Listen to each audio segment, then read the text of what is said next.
Okay, so there's two reasons why you clicked on this video. You're curious as to what I'm talking about, or you have nothing better to do and decided this video is what you wanted to watch. I don't blame you.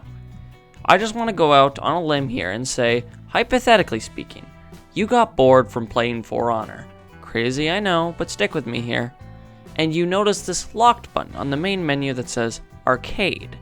You click it, and immediately you're pushed into the in-game store where you can spend $40 to access the arcade mode and 4 heroes.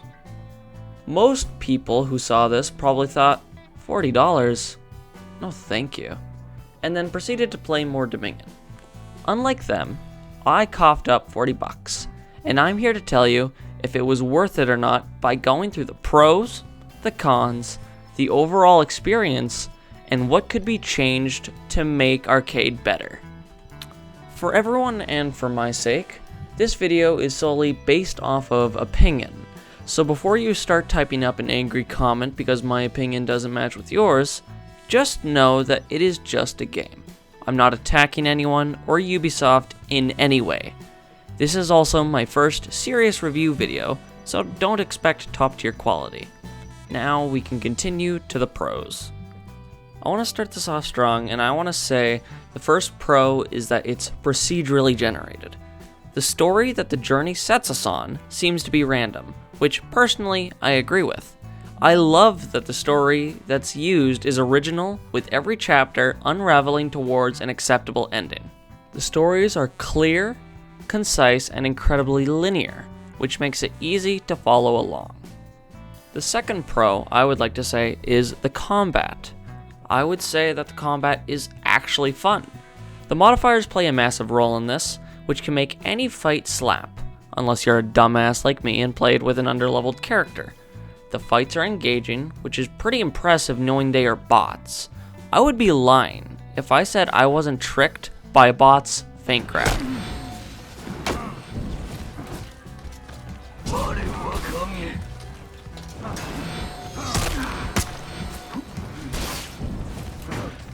Uh-oh. Oh my god, she feint grabbed me twice. I also have to admire that some of the maps have spikes or a fall that you can utilize to end the fight. He doesn't know I know this trick. The third pro I would say is the rewards. How can I talk about the arcade without discussing the rewards? Kill him before they respawn and we win. Yeah, they can't respawn. Do not worry, but me too. Alright, what'd you get, Cookie? I don't know. Holy shit, is that we're in overall? a steals list. I'm looking at it. I got 111. I leveled up. I got a new Lawbringer. Holy man. shit, all the loot. Oh, I got a new All of the loot. Lawbringer. I got Oh my the God, I didn't Executioner like effect. The equipment and steel are in both high quantities. Do I need to say more? And for number 4, it's that only one person needs to buy it. That's right. Only the party leader needs to have arcade installed for the others to join. This is personally a win for the players and a win for Ubisoft. They have my respect. For cons, I would say number 1 is price. The price is incredibly high, and for good reason. The arcade is slapped with 4 separate heroes: Xiaolin, Tiandi, Nuxia, and Zhang Yun, which 4 characters alone costs roughly $40 without tax. So it's more like a free add-on to the heroes, which is pretty stupid when arcade is pretty promising. It's party size. You can only have 1 friend while playing arcade, which I say is a con. This game would be so much more fun if you could bring a 4-man squad into it. The amount of fun that you can have in arcade mode as a duo is more than you would think, and you can imagine how much more time and fun you can have if you have 3 friends instead of 1. The next con I would say is equipment rarity. Beating a higher difficulty quest with an underleveled character does not give you loot relative to the quest difficulty, but rather it is dependent on your character's level or reputation, which discourages players using lower level characters to play on higher difficulties. The overall experience is fun. The amount of time I spent playing arcade with my friends is more than I thought, and for good reason. It's an engaging experience that allows you to let your creativity go wild. With every chapter comes a different stage, a different set of rules, and a different set of enemies, which allows you to really get into the story. No, no, no, no, no! She healed. Which, should I intervene? No, don't do it. She's low. How low is she? Oh She'll my god. She'll bleed to death. No! It's okay. No, I can...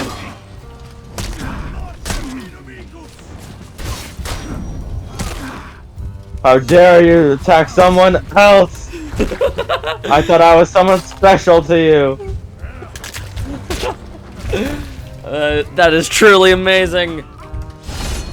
Are you gonna bleed to death now? Okay. No! The power of Now you're gonna bleed friendship. True. What can be changed? I would say the price, or the pack. I want more people to see what arcade is like, because it's genuinely fun.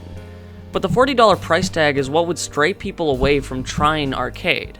I know this won't make it into the game, but it would be nice to see the arcade mode getting a separate purchase with a price range of around $10. This might push some other people to play arcade more. The team size. It's incredibly sad that you can only have one friend in the arcade with you. I propose a much longer 4-player party story, which not only scales the difficulty, but the length and the amount of enemies to balance out the 1 or 2 extra players. Or you can use it to go solo and become a Dark Souls boss. In conclusion, it's a very fun experience that rewards you handsomely for finishing a story. The stories are conclusive, and despite being incredibly linear, the stories are clear and understandable. And with near infinite replayability, this makes arcade an awesome purchase. But the aforementioned issues like price, party size, and reputation level loot tables can change how people would play the quests according to difficulty. Please note that I have not touched any other difficulty other than epic and legendary. With all of this in mind, I believe the pros just barely outweigh the cons, which I just think is all the pros.